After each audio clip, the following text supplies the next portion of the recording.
Out the gate, you telling me you don't value me. Recruitment just gonna get a requisition, post a job, hire somebody. That's it. They ain't looking to do nothing else. When they put a business partner with talent, it annoys the shit out of me. Because I'm like, what kind of business partner are you doing with talent when you're already being strategic?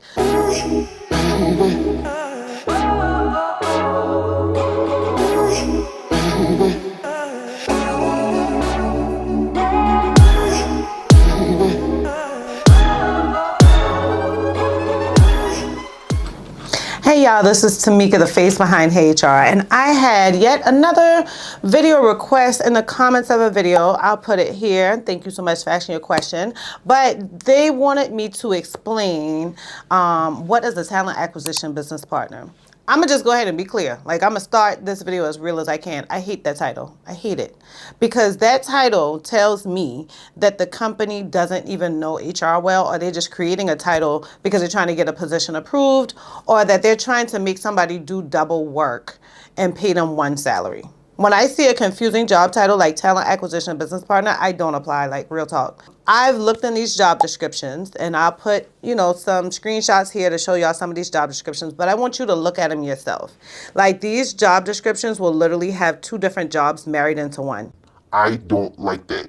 What do you want me to do? What hat do you want me to have on? Because a talent acquisition specialist, a talent acquisition manager, a talent acquisition associate, things like that, those people work strategically for talent acquisition to get talent. Let me pause for a minute and break down what is talent acquisition, what is recruitment, and what is a business partner, right?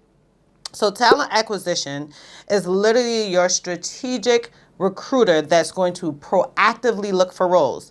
They're going to work with finance to look at what have we forecasted as headcount that we need, along with the hiring manager, or maybe the department leader, the executive leader of that department that says, we're going to do this, we're doing that, we're going to do this in the next 3 to 6 months, 9 months. We're going to need this talent. We know that it's going to take you at least 60 days to find the best talent for this. And we really want to make sure this person comes in at the same time as other people so that we can train them all at the same time and make it more cohesive for the team so there's not a big gap in the work getting done. So talent is a more strategic approach at filling roles.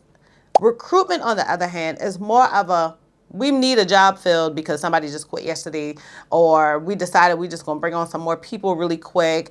This is a pretty easy job they can do with no problem. They're really reactive to realize, oh my God, we're running late on deadlines, we should hire more people. Oh, this person resigned yesterday, we should hire more people. Oh, we had to terminate this person the other day, we're gonna hire somebody else. Very, very reactive. So most times you'll see recruitment that works internal and external to the organization. Your talent people always work directly for the company because they are, in a sense, already a business partner. It's just talent already says they're a business partner. Otherwise, they'd be a recruiter. So they already work with that company to work with the leaders, to work with the company to forecast what's coming. What do we have budgeted? What do we think this role is going to cost? Let's go do some research and see what the salary should be, what's out there in the market, things like that. How can we help managers learn to do better job descriptions? Do we need to tweak this job description or this job title to get the talent that we want? They're more strategic with it, which recruitment just going to get a requisition, post a job, hire somebody. That's it. They ain't looking to do nothing else. Somebody else is going to tell them how much that role is going to cost. Somebody else is going to tell them how much they should spend on different things. Talent's going to tell them, like, hey, based on what we've done in the past with roles like this, or we're projecting this is going to be a hard role to fill, or we're projecting this one's going to be really easy, or we think that you should add homework. Like, talent's going to do that strategic approach. So I did a video already that tells you guys the difference between the recruitment space and the talent acquisition space. So I'll definitely put that here. All the links are going to be in the description box, so y'all won't miss a thing.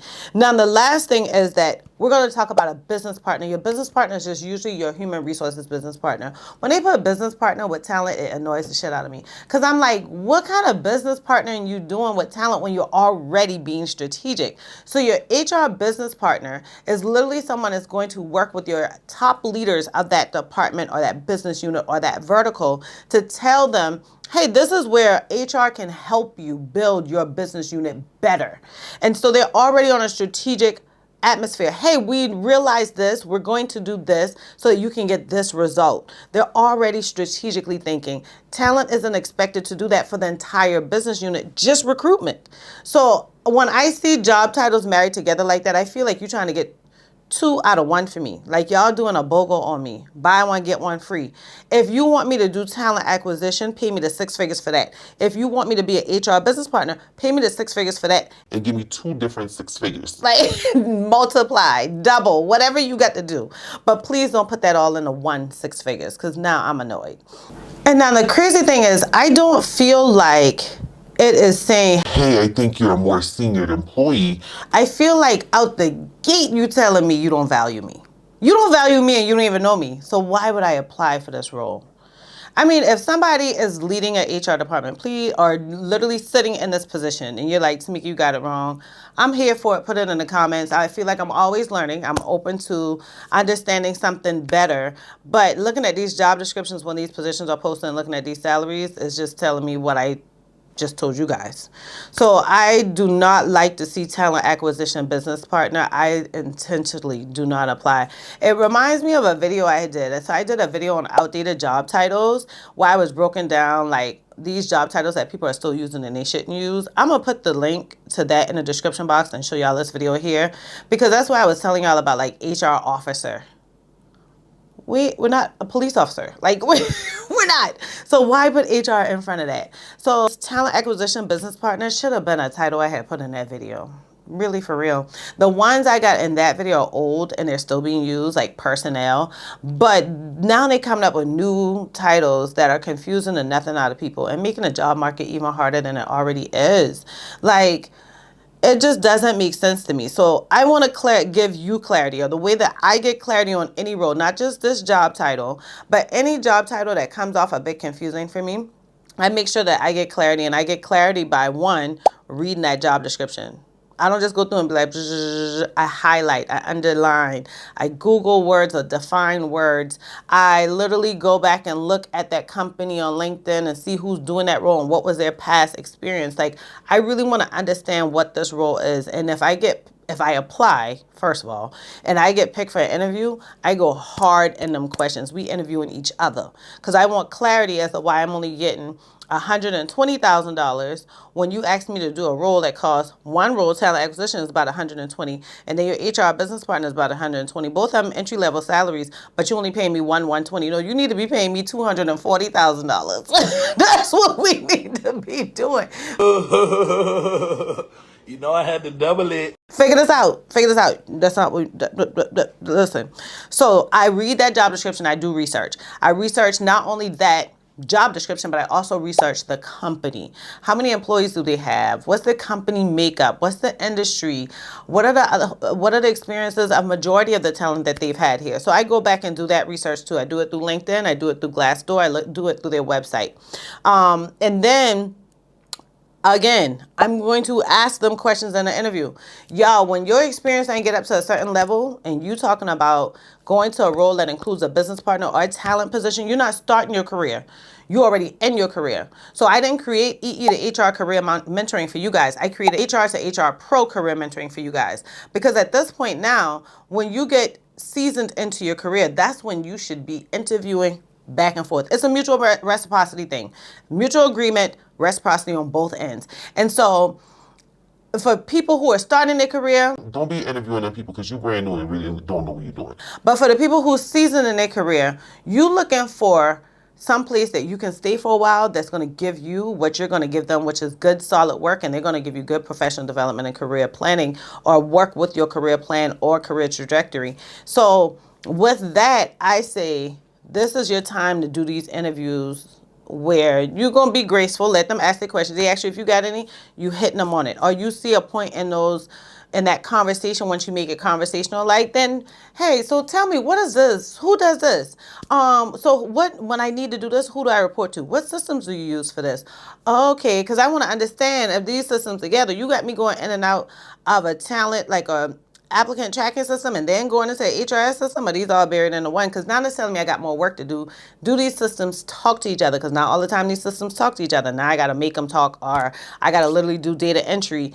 Listen, I be asking questions, child, because this talent acquisition business partner, I think this person for asking me this question, but I feel like I went live and somebody asked me then too. And I feel like that was on the live with me and Sonja. If it wasn't, it was a title very, very similar. So if you don't want to just hear my approach, then what I'm going to do is go ahead and put into this video the picture as well as the link to that live. Me and Sonja talk about so many things, so you'll get so much value out of that. But definitely look at that and get Sonja's approach, because we had a slightly different approach to it. I ain't gonna lie to you, we ended up at the same answer. But she added more to my response. So definitely check that out so you can get more information on it. If this is your first time watching a Heyyy HR video, then I hope you found this valuable. Like, I hope you found it helpful. And if it is truly your first time, then what I'm going to do is put in the description box the playlist where I break down every HR position so you can have more clarity. So I broke down what a recruiter is, what a talent acquisition person is, an HR business partner, HR assistant, HR specialist. Like, I broke all of that down in several different videos and I put them all into a playlist. So I'm going to put this one into this playlist as well. But you might want to check that out to help you out. And then if you find value after watching these videos, then you can consider subscribing. For those of you who are returning, thank you so much for returning. I cannot wait to see you all on the next video.